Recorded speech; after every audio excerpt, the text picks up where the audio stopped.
Greetings. Today we are going to learn about Chapter 4 Poverty of Indian Economic Development. Current challenges facing the Indian economy.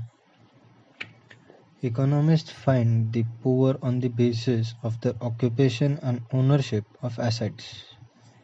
They state that the rural poor work mainly as landless agricultural laborers, cultivators with very small land holdings, landless laborers who are engaged in a variety of non-agricultural jobs, and tenant cultivators with small land holdings.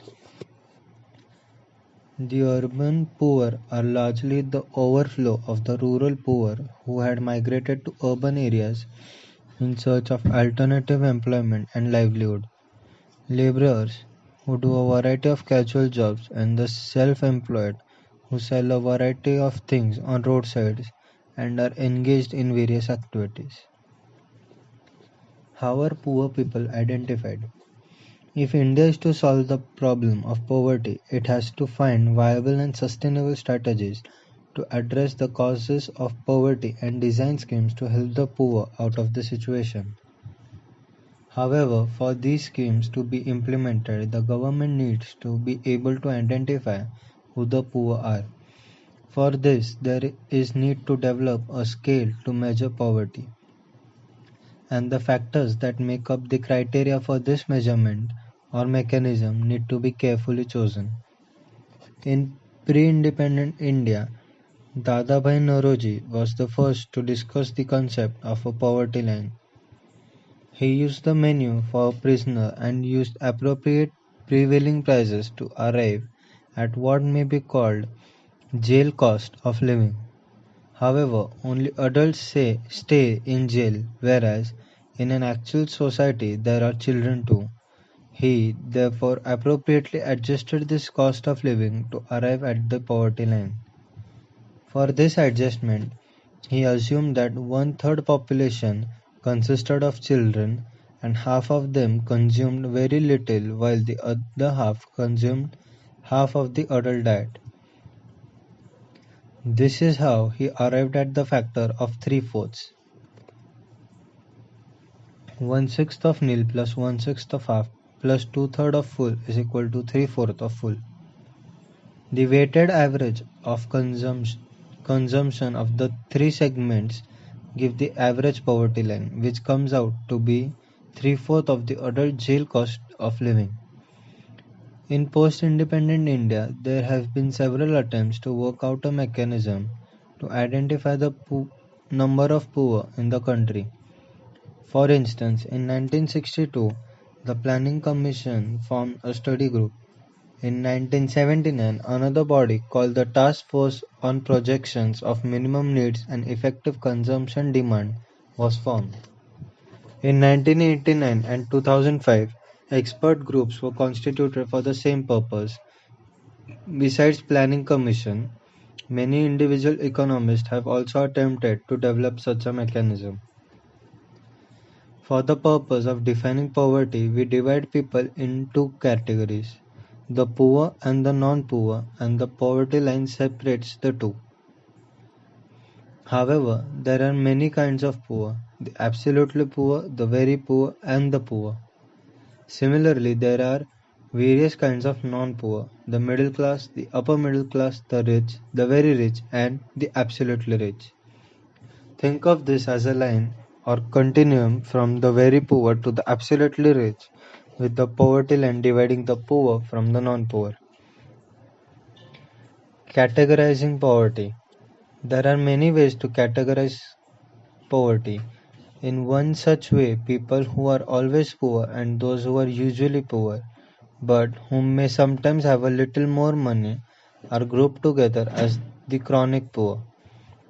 Another group is the churning poor, who regularly move in and out of poverty, and the occasionally poor, who are rich most of the time but may sometimes have a patch of bad luck. They are called the transient poor. And then there are those who are never poor and they are the non-poor. The poverty line. There are many ways of measuring poverty. One way is to determine it by the monetary value per capita expenditure of the minimum calorie intake that was estimated at 2400 calories for a rural person and 2100 for a person in the urban area. Based on this, in 2009-10, the poverty line was defined for rural areas as the consumption worth Rs 673 per person a month, and for urban areas it was 860. Economists state that a major problem with this mechanism is that it groups all the poor together and does not differentiate between the very poor and the other poor. Also, this mechanism takes into account expenditure on food and a few select items as proxy for income. Economists question its basis. This mechanism is helpful in identifying the poor as a group to be taken care of by the government, but it would be difficult to identify who among the poor need help the most. There are many factors other than income and assets which are associated with poverty. For instance, the accessibility to basic education, healthcare, drinking water, and sanitation. They need to be considered to develop poverty line. The existing mechanism for determining poverty line also does not take into consideration social factors that trigger and perpetuate poverty such as illiteracy, ill health, lack of access to resources, discrimination, or lack of civil and political freedoms. The aim of poverty alleviation scheme should be to improve human lives by expanding the range of things that a person could be and could do, such as to be healthy and well nourished, to be knowledgeable and participate in the life of a community. From this point of view, development is about removing the obstacles to the things that a person can do in life, such as illiteracy, ill health, lack of access to resources, or lack of civil and political freedoms. Though the government claims that higher rate of growth, increase in agriculture production, providing employment in rural and economic reform introduced in the 1990s have resulted in a decline in poverty levels, economists raise doubts about the government's claim. They point out that the way the data are collected, items that are included in the consumption basket, methodology followed to estimate the poverty line, and the number of poor is manipulated to arrive at the reduced figures of the number of poor in India. Due to various limitations in the official estimation of poverty, scholars have attempted to find alternative methods. For instance, Amartya Sen, noted Nobel laureate, has developed an index known as Sen Index. There are other tools such as Poverty Gap Index and Squared Poverty Gap. The number of poor in India. When the number of poor is estimated as the proportion of people below the poverty line, it is known as head count ratio. So, what causes poverty? The causes of poverty lie in the institutional and social factors that mark the life of the poor. The poor are deprived of quality education and unable to acquire skills which fetch better incomes. Also, access to healthcare is denied to the poor. The main victims of caste, religious, and other discriminatory practices are poor. This can be caused as a result of social, economic, and political inequality, social exclusion, unemployment, indebtedness, unequal distribution of wealth. Aggregate poverty is just the sum of individual poverty. Poverty is also explained by general economy-wide problems such as low capital formation, lack of infrastructure, lack of demand, pressure of population, lack of social or welfare nets. As over 70% of Indians were engaged in agriculture throughout the British Raj period, the impact on that sector was more important on living standards than anything else. British policies involved sharply raising rural taxes that enabled merchants and moneylenders to become large landowners. Under the British, India began to export food grains and, as a result, As many as 26 million people died in famines between 1875 and 1900. Britain's main goals from the Raj were to provide a market for British exports, to have India service its debt payments to Britain, and for India to provide manpower for the British imperial armies. The British Raj impoverished millions of people in India. Our natural resources were plundered. Our industries worked to produce goods at low prices for the British, and our food grains were exported. Many died due to famine and hunger. In 1857 to 58, anger at the overthrow of many local leaders, extremely high taxes imposed on peasants, and other resentments boiled over in a revolt against British rule by the sepoys, Indian troops commanded by the British. Even today, agriculture is the principal means of livelihood, and land is the primary asset of rural people.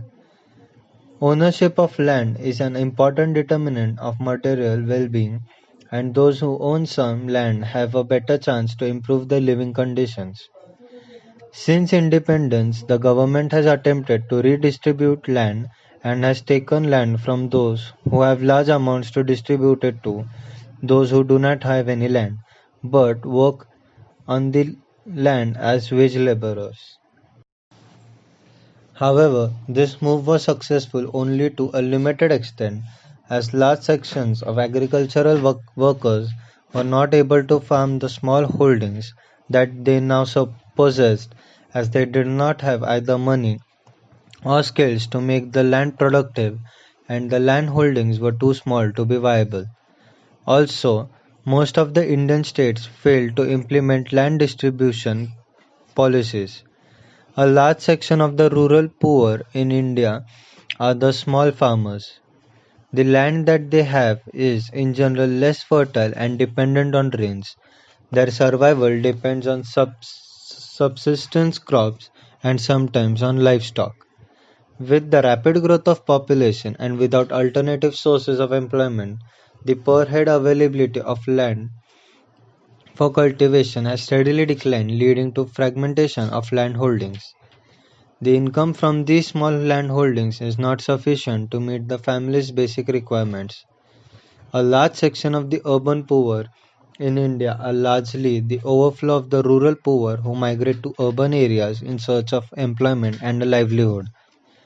Industrialization has not been able to absorb all these people. The urban poor are either unemployed or intermittently employed as casual laborers. Casual laborers are among the most vulnerable in society as they have no job security, no assets, limited skills, sparse opportunities, and no surplus to sustain them. All this has created two distinct groups in society: those who possess the means of production and earn good incomes, and those who have only their labor to trade for survival. Over the years, the gap between the rich and the poor in India has widened. Poverty is a multidimensional challenge for India that needs to be addressed on a war footing. Policies and programs towards poverty alleviation. The Indian Constitution and five-year plan state social justice as the primary objective of the developmental strategies of the government. To quote, the first five-year plan 1951 to 56, the urge to bring economic and social change under present conditions comes first from the fact of poverty and inequalities in income, wealth and opportunity. The second five-year plan 1956 to 61 also pointed out that the benefits of economic development must occur more and more to the relatively less privileged classes of society. One can find in all policy documents emphasis being laid on poverty alleviation and that various strategies need to be adopted by the government for the same. The government's approach to poverty reduction was of three dimensions. The first one is growth-oriented approach. It is based on the expectation that the effects of economic growth, rapid increase in gross domestic product, and per capita income would spread to all sections of society and will trickle down to the poor sections also. This was the major focus on planning in the 1950s and early 1960s. It was felt that rapid industrial development and transformation of agriculture through green revolution in select regions would benefit the underdeveloped regions and the more backward sections of the community. While looking for alternatives to specifically address the poor, policymakers started thinking that incomes and employment for the poor could be raised through the creation of additional assets and by means of work generation. This could be achieved through specific poverty alleviation programs. This second approach has been initiated from the third five-year plan 1961 to 66 and progressively enlarged since then. One of the noted programs initiated in the 1970s was Food for Work. Most poverty alleviation programs implemented are based on the perspective of the five-year plans. Expanding self-employment programs and wage employment programs are being considered as the major waves of addressing poverty. Earlier, under self-employment programs, financial assistance was given to families or individuals. Since the 1990s, this approach has been changed. Now, those who wish to benefit from these programs are encouraged to form self-help groups. Initially, they are encouraged to save some money and lend among themselves as small loans. Later, through banks, the government provides partial financial assistance to SHGs, which then decide whom the loan is to be given to for self-employment activities. Swarna Jayanti Gram Swarozgar Yojana (SGSY) is one such program. The government has a variety of programs to generate wage employment for the poor unskilled people living in rural areas. In August 2005, the Parliament passed a new act to provide guaranteed wage employment to every rural household whose adult volunteer is to do unskilled manual work for a minimum of 100 days in a year. This act is known as Mahatma Gandhi National Rural Employment Guarantee Act. Under this act, all those among the poor who are ready to work at the minimum wage can report for work in areas where this program is implemented. In 2013 to 14, nearly 5 crore households got employment opportunities under this law. The third approach to addressing poverty is to provide minimum basic amenities to the people. India was among the pioneers in the world to envisage that through public expenditure on social consumption needs, provision of food grains at subsidized rates, education, health, water supply, and sanitation, people's living standard could be improved. Programs under this approach are expected to supplement the consumption of the poor, create employment opportunities, and bring out improvements in health and education. Three major programs that aim at improving the food and nutritional status of the poor are Public Distribution System, Integrated Child Development Scheme, and Mid-Day Meal Scheme. Pradhan Mantri Gram Sadak Yojana, Pradhan Mantri Gramodaya Yojana, Valmiki Ambedkar Awas Yojana are also attempts in developing infrastructure and housing conditions. It may be essential to briefly state that India has achieved satisfactory progress in many aspects. The government also has a variety of other social security programs to help a few specific groups. National Social Assistance Program is one such program initiated by the central government. Under this program, elderly people who do not have anyone to take care of them are given pension to sustain themselves. Poor women who are destitute and widows are also covered under this scheme. The government has also introduced a few schemes to provide health insurance to poor people. From 2014, a scheme called Pradhan Mantri Jan Dhan Yojana is available in which people in India are encouraged to open bank accounts. Poverty alleviation programs, a critical assessment. Efforts at poverty alleviation have borne fruit in that for the first time since independence the percentage of absolute poor people in some states is now well below the national average. Despite various strategies to alleviate poverty, hunger, malnourishment, illiteracy, and lack of the basic amenities continue to be a common feature in many parts of India.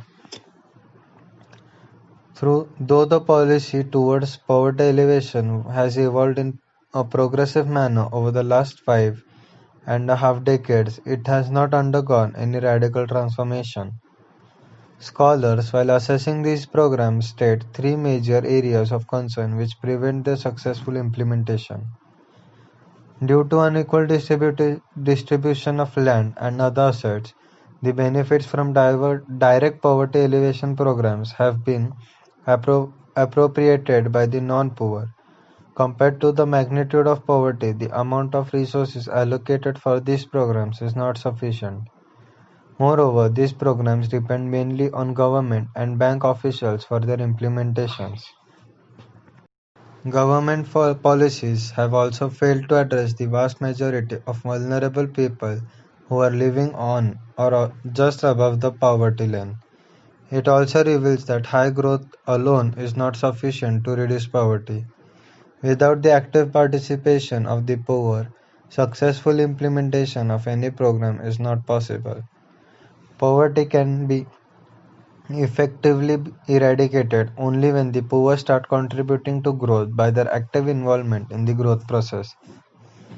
This is possible through a process of social mobilization, encouraging poor people to participate and get them empowered. This will also help create employment opportunities, which may lead to increase in levels of income, skill development, health, and literacy. Moreover, it is necessary to identify poverty-stricken areas and provide infrastructure such as schools, roads, power, telecom, IT services, training institutions, etc. To conclude, the objective of all our policies had been stated as promoting rapid and balanced economic development with equality and social justice. Poverty alleviation has always been accepted as one of India's main challenges by the policymakers. Regardless of which government was in power, the absolute number of poor in the country has gone down and some states have less proportion of poor than even the national average. Yet, critics point out that even though vast resources have been allocated and spent, we are still far from reaching the goal. There is improvement in terms of per capita income and average standard of living. Some progress towards meeting the basic needs has been made, but when compared to the progress made by many other countries, our performance has not been impressive. Moreover, the fruits of development have not reached all sections of the population. Some sections of people, some sectors of the economy, and some regions of the country can compete even with developed countries in terms of social and economic development. Yet, there are many others who have not been able to come out of the vicious circle of poverty.